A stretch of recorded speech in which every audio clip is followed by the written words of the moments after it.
Muy buenas tardes, profesora Maura y compañeros. El día de hoy me acontece o me apetece explicar el negocio jurídico en la responsabilidad penal.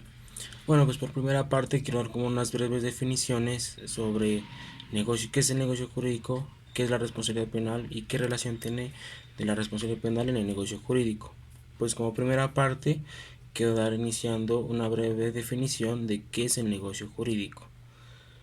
El negocio jurídico se puede definir como toda manifestación de voluntad humana que se encamine a conseguir un fin práctico y legal protegido por el derecho. ¿Qué quiere decir esto? Que todo negocio jurídico tiene que estar enmanado a la disposición o voluntad de uno o de otra persona o entre las dos partes.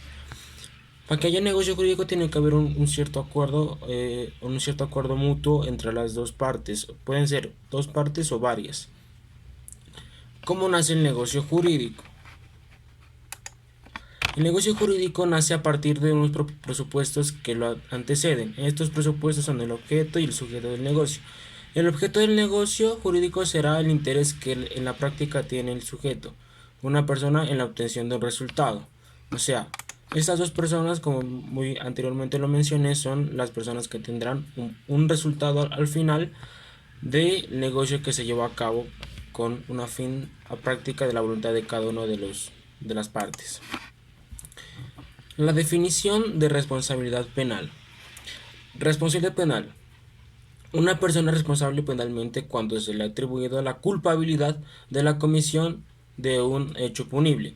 Decir que una persona tiene una responsabilidad penal es lo que mismo que decir que tiene el deber jurídico de responder una acción ilícita según el Código Penal. ¿Qué quiere decir con lo que leí anteriormente o con lo que manifesté anteriormente?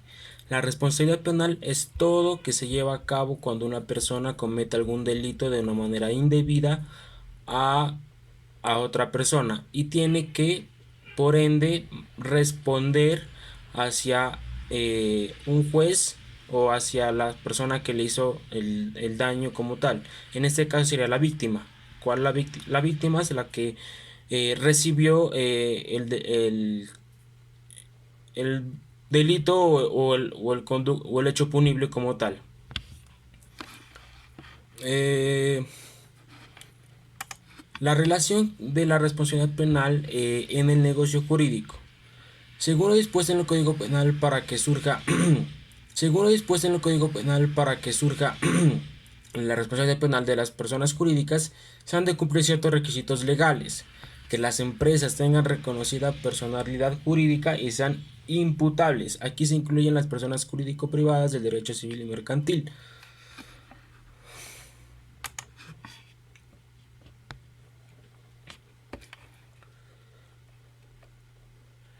Requisitos de la responsabilidad penal de las personas jurídicas.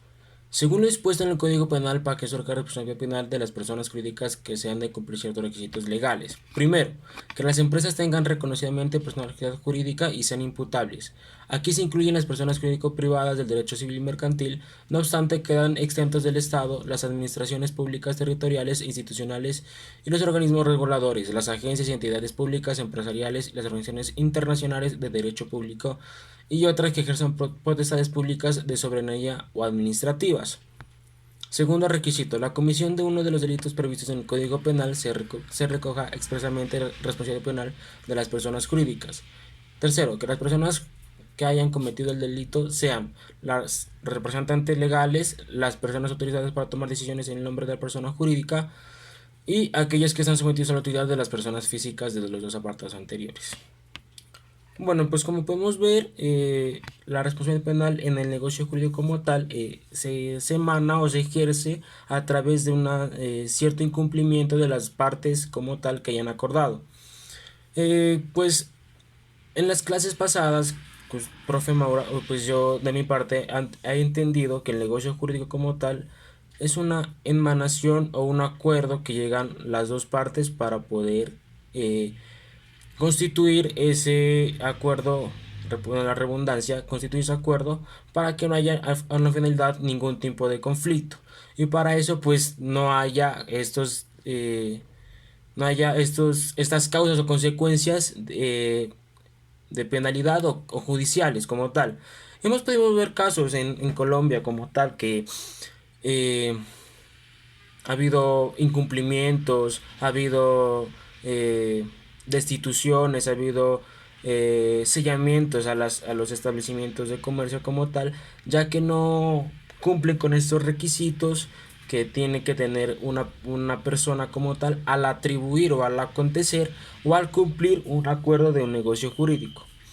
Bueno, pues profe, eso fue pues lo que entendí, lo que yo consulté y muchas gracias. En un sentido amplio, se ha definido el hecho jurídico como el modo de realización de supuestos jurídicos. También se ha dicho que ellos son conducta humana, una conducta humana que es capaz de dar nacimiento, modificar, transmitir o extinguir un derecho subjetivo, un estado o una situación. Según los hechos jurídicos, se clasifican en dos categorías: voluntarios o imputables a un sujeto de derecho e involuntarios, es decir, imputables al sujeto de derecho sin tener en cuenta la intención de su voluntad. De esta manera, el contrato, el cumplimiento de una obligación, el testamento, el delito son hechos jurídicos voluntarios, y el nacer, adquirir la nacionalidad al cumplir 18 años, sobrevivir a una enfermedad mental, el morir, son hechos involuntarios. Gracias. Los actos jurídicos son de dos clases: actos jurídicos conformes a derecho y actos jurídicos contrarios a derecho, es decir, lícitos o ilícitos. Es necesario dividir los actos lícitos en dos categorías: declaraciones de voluntad o negocios jurídicos y actos lícitos que no son negocios. Estos mismos carecen de una denominación especial. Los denominados simplemente como actos de derecho. La diferencia entre declaración de voluntad o negocio y declaración de derecho consiste en que en la primera interviene la voluntad de la persona y en la segunda interviene la ley. En este orden de ideas, no son negocios jurídicos sino actos de derecho. La Constitución de domicilio, artículo 76 de la Constitución del Código Civil, el tomar por ocupación las cosas que no pertenecen a nadie, artículo 685 del Código Civil, el hallazgo, artículo 699 del Código Civil, el descubrimiento de un tesoro, artículo 700 del Código Civil, la mezcla, artículo 733 del Código Civil, los actos realizados en estado de necesidad, la gestión de negocios ajenos, etc. De otra parte, los actos jurídicos contrarios a derecho, vale decir ilícitos, se denominan como delitos y cuasidelitos o culpa.